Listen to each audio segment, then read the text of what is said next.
Kita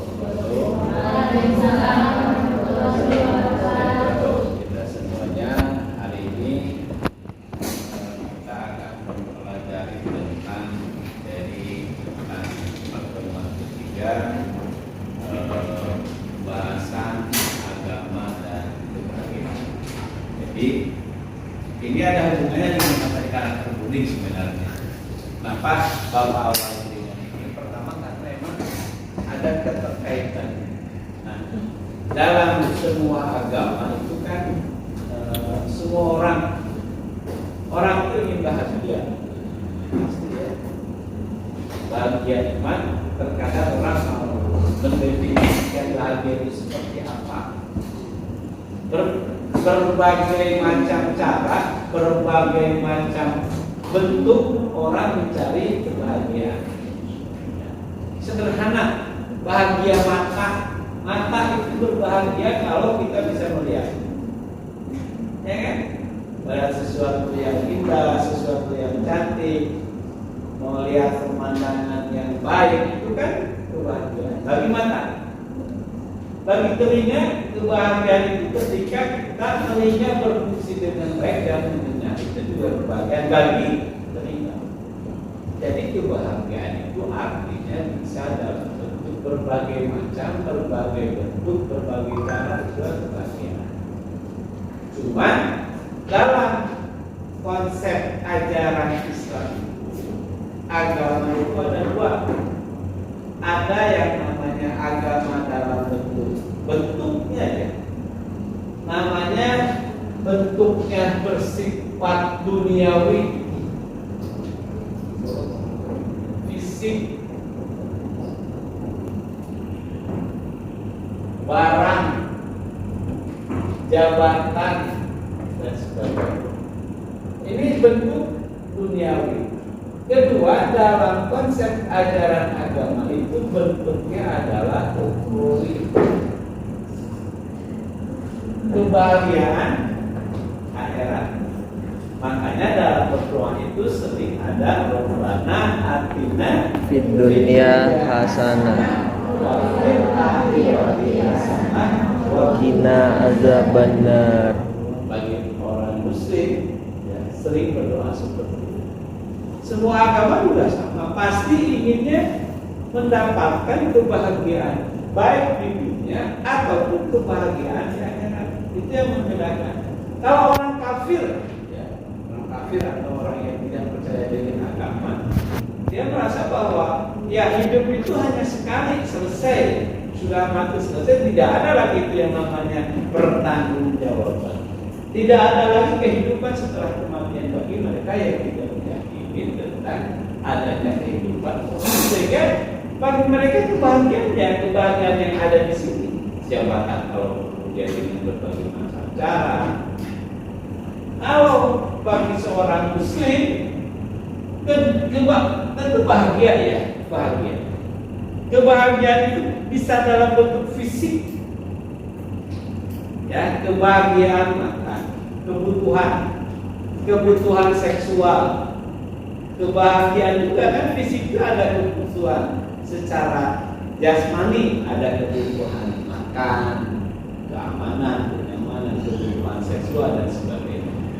Kalau dalam agama itu diatur kebahagiaan itu tidak semata-mata semua kebahagiaan fisik itu juga bisa dipertanggungjawabkan menjadi kebahagiaan akhirat.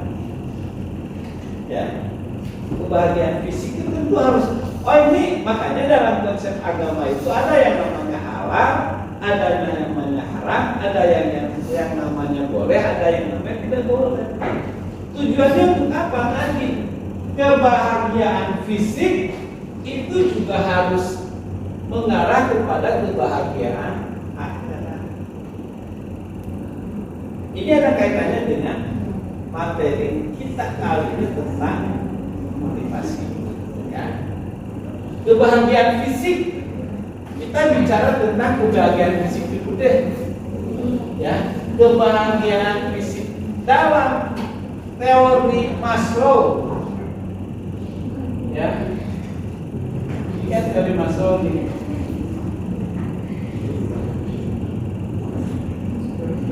dalam teori Maslow itu kebahagiaan itu ada lima tahap.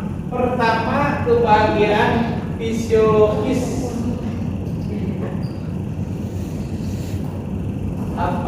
Jasmani. Nah, ya. Kebahagiaan yang bersifat jasmani artinya apa? Kebahagiaan yang bersifat fisik. Makan, minum, seksual, berteman dengan yang lain, fisiknya. Kita bekerja ingin apa? Ingin mendapatkan sandang pangan. Kalau sekarang itu namanya kebutuhan sandang dan pangan terpenuhi atau primer sekunder. Itu ada ya yang namanya kebutuhannya. Dan kita bekerja, kita hidup pasti makan. Kalau dapat artinya makan itu sesuatu yang orang pasti mempertahankan, mencari karena kebutuhan. Kebutuhan yang bersifat fisik. Ya fisik kalau nggak makan ya fisik kalau nggak terpenuhi zatnya tidak terpenuhi kebutuhannya juga pasti akan berkurang fisik. Ya. Bagi orang yang memenuhi kebutuhan fisik, nih sandang pangan. Bagi yang sendiri, bagi yang berkeluarga juga sama. Yang berkeluarga dia harus memenuhi anaknya. Kebutuhan yang bersifat sandang dan pangan. Itulah yang dicari semua orang. Apalagi sekarang krisis sandang dan pangan itu luar biasa. Dunia ini semakin ketergantungan. Contoh kecil, tahu tempe. Tahu tempe itu kan makanan Indonesia banget. Siapa yang tidak makan tahu tempe? Tapi gandumnya kita dari luar. Ketergantungan. Orang Rusia aja tempe makan. Artinya sekali lagi dalam motivasi bekerja, motivasi menurut di antaranya ya, motivasi itu menggerakkan seseorang untuk memenuhi kebutuhan fisiknya, fisiologisnya. Harus ada yang menggerakkan. Hari ini kita motivasi perilaku sosial, emang tadi yang keempat ya. Motivasi sikap dan perilaku sosial. Apa itu motivasi? Motivasi itu artinya menggerakkan.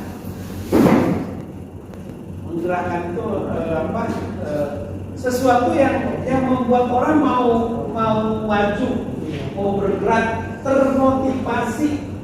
Contoh ya, saya motivasi saya dihina orang, makanya saya buktikan itu, apaan beres di kampusnya, cuma surat harian pokoknya. Kita harus hina itu, cibiran itu, tapi kalau kita tidak. Jadi yang menggerakkan, membuktikan, menggerakkan motivasi ya. Kita harus mempunyai motivasi itu. Motivasi itu seperti bahan bakar. Ya. Motor itu bisa bergerak karena ada bahan bakar. Itu motivasi itu bergerak. Motivasi banyak orang. Jadi sekali lagi orang itu motivasi itu kalau dalam mesin itu seperti bahan bakar yang tidak boleh habis. Harus membuktikan, harus mewujudkan sebuah motivasi, sebuah impian. Makanya ini impian. Bapak sering bilang, bermimpilah di siang hari, jangan bermimpi di malam hari. Kalau orang bermimpi di siang hari, dia melek, dia bekerja, dia bergerak. Oh, saya harus buktikan, harus punya impian. Ya. Impian itu ada yang namanya ini dulu. Ini kita ke motivasi dulu ya. Jadi Motivasi itu mendorong orang impian ini merupakan goalnya nih, sasarannya. Apa sasaran? Nanti kita ada tugasnya. Anda membuat sebuah impian, setahun Anda mau ngapain, 2 tahun mau ngapain, impiannya seperti apa? Jadi penting di Bapak pengalaman. Udah berapa menit? 10 Pak, 11. Ya. Bapak itu pernah, ini sharing aja pengalaman ya. Pertama kita itu harus yakin. Yakin dulu. Kalau kita tidak yakin, baru kita tidak pernah punya impian. Yakin dulu bahwa yakin itu sesuatu yang menjadi landasan. Yakin itu bagaimana cara kekuatan keyakinan? Yakin itu harus ada 3. Jadi 1 ini motivasi, ya, tujuan, ada sasaran atau impian. Impian dan sasaran ini bisa Anda lakukan kalau Anda yakin. Yakin itu 1, yakin terhadap Tuhan. 2, yakin terhadap orang lain. 3, yakin terhadap diri sendiri. Kalau Anda tidak yakin sama Tuhan, ya berdoa. Semua permintaan pasti dikabulkan. Semua permintaan pasti dikabulkan. Itu harus yakin dulu. Yakin bahwa kita berdoa pada Tuhan yang mencipta sahilin, Allah lah yang akan, Allah atau Tuhan lah yang akan memenuhi pasti semua permintaan itu terjawab, terkabulkan. Cuman kan kita terkadang selalu saya minta ini kok Tuhan seperti ini. Apa yang diminta belum tentu yang terbaik buat kita. Apa yang dikasih oleh Tuhan, oleh Allah, belum tentu itu buruk buat kita. Jadi keyakinan itu harus ada. Pernah dalam satu kisah itu ini kisahnya nih, dia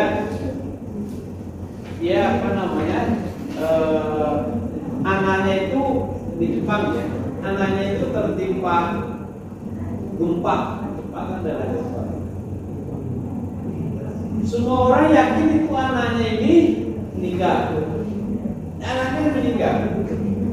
Orang meyakini masyarakat itu pada nggak bisa anaknya sudah meninggal, terkubur. Tapi si ayah ini dia tetap mendatangi lokasi itu, dia berjam-jam dia dulu, dia tidak, orang lain sudah pada pulang, tapi dia yakin, dia berdoa.